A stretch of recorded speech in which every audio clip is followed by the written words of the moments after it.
Mandibulise kone bathandi bezemidlalo eMzantsi Afrika, ingakumbi kone balandeli bebhola elikhulu ke laseMzantsi Afrika.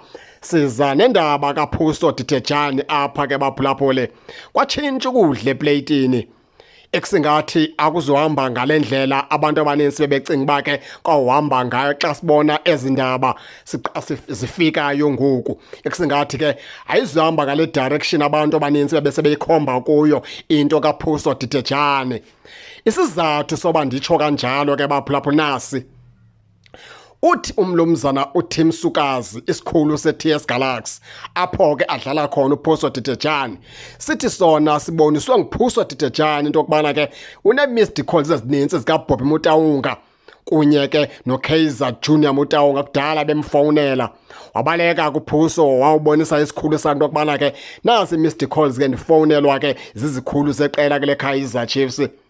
Uthi ke na ke wesajonge lonto kuTim Sukazi weva kutata kaPhuso Dithejane sitsho naye ethi ufonelwe ke nguBobby Motaung wafonelwa pha, nguKaizer Junior Motaung wafonelwa pha ke. Baninzi abantu bafone necoacher ibicoacher lo mfana ke pha kwi-reserve side eKaizer Chiefs uvela Khumalo. Waphinda wafonelwa nanguTera ke Maliwa iscout seKaizer Chiefs.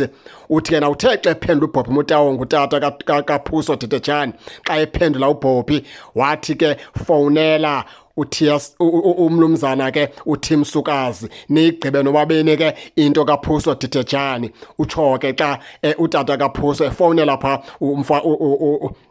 uTim Sukazi sithi ke uphendule kanjalo pha kuBobby Motaung wathi no sufonela mna ndingutata kaPhuso, fonela isikhulu seteam yakhe esinguTim Sukazi nigqibe nobabini kindima ke kaPhuso. Uthi ke nako uTim Sukazi isikhulu seTS Galaxy asinangxaki nokufonelwa ke player yakhe, vele iplayer yafonelwa and yena akanangxaki neKaizer Chiefs. Uthi lebalulekileyo iKaizer Chiefs izawuza bahlalisane phansi baxoxe yenze loo nto athi mayenze imfumana umdlali. Uthi ewe intathe lento ziyithethayo zithi uPhuso ekusengathi uzawuwela kweKaizer Chiefs, ewe uthi ingayinyani ngoba yiKaizer Chiefs eseyisemveni koPhuso kakhulu ifuna umbuyisela back. Uthi yena ke engumlumzana ke uTim Sukazi akanangxaki naloo nto. iKaizer Chiefs yona mayihlale naye phansi bathethe babone apho ke babonisana khona ngoba uPhuso Dithejane uyiplayer ngokusesikweni ke ngoku yeTS Galaxy. Kwangunyanzeleka ke oBobby bajayivele isiginci ke sikaTim Sukazi yonke into azathi ayibeke etafleni baze bayazi ukubana ke injalo ke ayijiki kona uTim Sukazi uthi yazivumezwe ndaba zokubana ke iKaizer Chiefs yona ifuna ukumbuyisela back pha uPhuso Dithejane.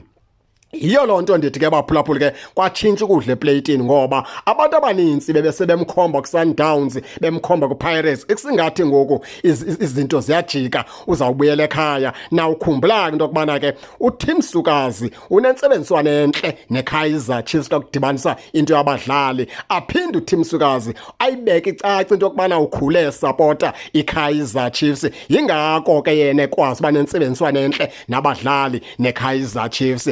Le nto okubana ke uPhuso lokungasa ebuyele pha kwiqela ke leKaizer Chiefs. Ikhona into ezayo bazana indlebe nivula amehlo. Ikhona into ezayo baphulaphuli ke akusoyam ndodwa nani ke ningake ningene nitshone into okubana ke niva njani, nize ke ningakhohlwa usubscribe kule channel kuze ningaphoswa zezemidlalo endizanothulela zona kwixa elizayo kakuhle babukeli.